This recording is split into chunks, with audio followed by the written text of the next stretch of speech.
3வது மாதத்தில் அம்மா வீட்டுக்கு தானே போகக்கூடாது. அதனால் இன்றைக்கி நம்ம அக்கா வீட்டுக்கு கிளம்பியாச்சு. அக்காவுக்கு 3 நாள் ஸ்கூல் லீவு தானே. அதனால் இப்போலாம் எந்த ட்ரெஸ்ஸுமே பற்ற மாட்டேங்குது. போடுற ட்ரெஸ்ஸையே மறுபடியும் போடுற மாதிரி இருக்குது. அதனால் கொஞ்சம் ட்ரெஸ் எல்லாம் பிரித்து விட்டுட்டு எக்ஸ்ட்ரா அடிக்கிற மாதிரி இருந்தது.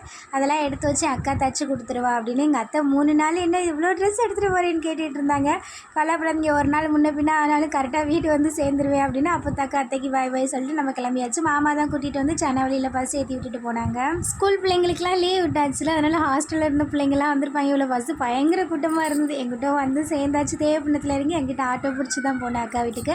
செல்லமயம் தான் வந்ததும் ஒரு ஹாப்பி. அதோட ஆளை கூட்டிகிட்டு போய் எதுவுமே நான் வாங்கிட்டு வரல. நம்ம வாங்கிட்டு வரது அவனுக்கு பிடிக்கவே மாட்டேங்குது. அதனால் நேராக அவனே கடைக்கு கூட்டிகிட்டு போய் அவனுக்கு என்னென்ன பிடிச்சிருக்கோ எல்லாமே வாங்கி கொடுத்துட்டு கொஞ்சம் நேரம் பேசிகிட்டு இருந்தான்.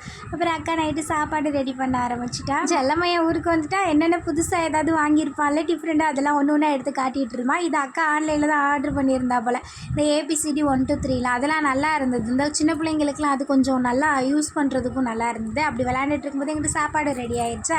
நானும் செல்லமைன்னு அப்படியே டோரிமான் பார்த்துட்டு நல்லா சுட சுட நெய் தோசை, தேங்காய் சட்னி, தக்காளி சட்னி 2மே வச்சுருந்தா அக்கா. அப்படியே நல்லா சாப்பிட்டுட்டு கொஞ்சம் நேரம் கதை பேசிட்டு நம்ம தூங்க வேண்டியது தான். இன்றைக்கி நம்ம ஃபேமிலியில் சதீஷ் யுவரான் அவங்களுக்கு இனிய திருமண நாள் நல்வாழ்த்துக்கள். அப்புறம் ஷர்மிளா அவங்களுக்கு இனிய பிறந்த நாள் நல்வாழ்த்துக்கள். எல்லாருமே எப்போவுமே ஹாப்பியாக இருங்க.